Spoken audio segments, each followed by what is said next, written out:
Come இன்னைக்கு என்ன வீடியோவில் பார்க்க போகிறேன்னா இப்போ ஒரு ஸ்நாக்ஸ் செய்யலான் இருக்கேன். சாப்பிட்றதுக்கு சுட சுட சூப்பரான ஒரு டிஷ் தான்.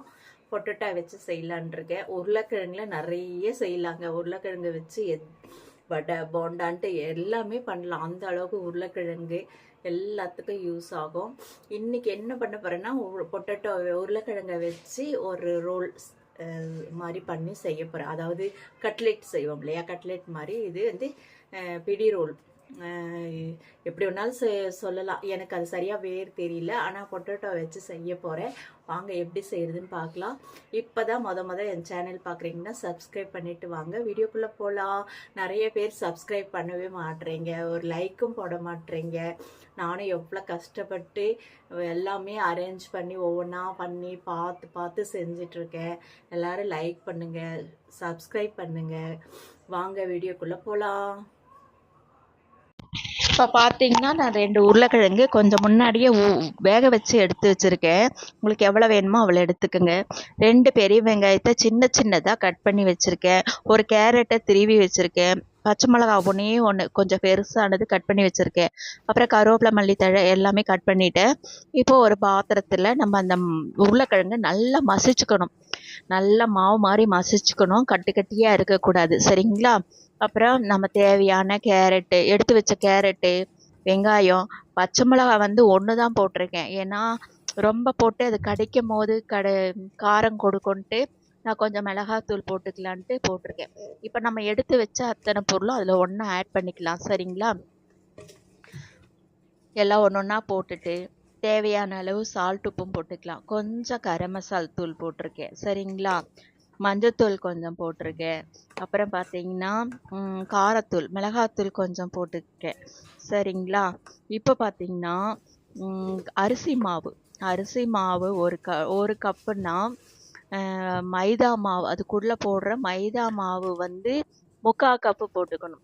அதாவது நம்ம எடுக்கிறதுல கொஞ்சம் கம்மியாக போட்டுருவேன். நான் ஒரு சின்ன கப்பில் அரிசி மாவு, ஒரு சின்ன ஸ்பூன் நிறைய மைதா மாவு எடுத்திருக்கேன். சால்ட் உப்பு, நீங்கள் மைதா மாவு இல்லைன்னா கார்ன்ஃப்ளவர் மாவு கூட போட்டுக்கலாங்க, நம்ம இஷ்டம்தான், சரிங்களா?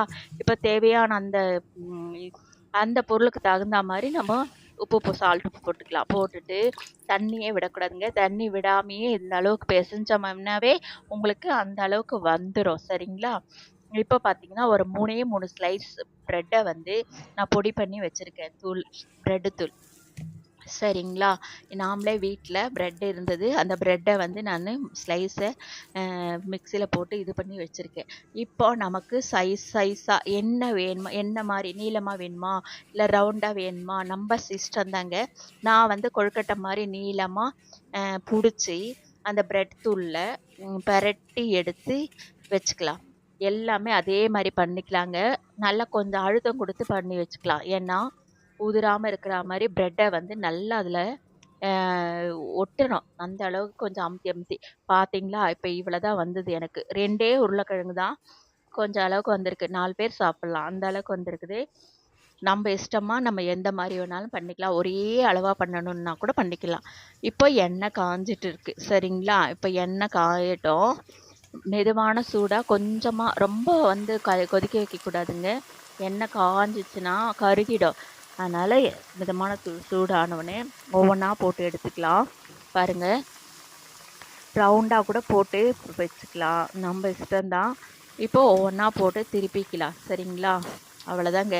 இப்போ பார்த்தாவே உங்களுக்கு தெரியும் எவ்வளோ ஒரு மொறுன்ட்டு கலர்ஃபுல்லாகவும் சாப்பிட்றதுக்கு செம்ம டேஸ்ட்டாக இருக்குங்க. குழந்தைங்க அப்படியே கிறிஸ்பியாக எடுத்து சாப்பிடுவாங்க. அவ்வளோ பாருங்கள் எந்த அளவுக்கு எவ்வளோ நல்லா இருக்குது. மேலே அந்த ப்ரெட்டோட இதுவும் பார்க்குறதுக்கு எப்படி இருக்குது பார்த்தீங்களா? ஒரு பொருள் நமக்கு பார்க்கும்போதே தெரிஞ்சிடும் இது நல்லா இருக்குமா இல்லையான்னு. அந்த அளவுக்கு இது செம்மையாக இருக்குது. மீதி இருக்கிறதெல்லாம் அதே மாதிரி போட்டுக்கலாம்.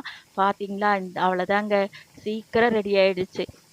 குழந்தைங்க ஸ்கூல்லேருந்து வரும்போது நம்ம செஞ்சாவே போதும். வேக வச்சுக்கிட்டோம்னா போதும், டக்குன்னு எடுத்து செஞ்சிடலாம்.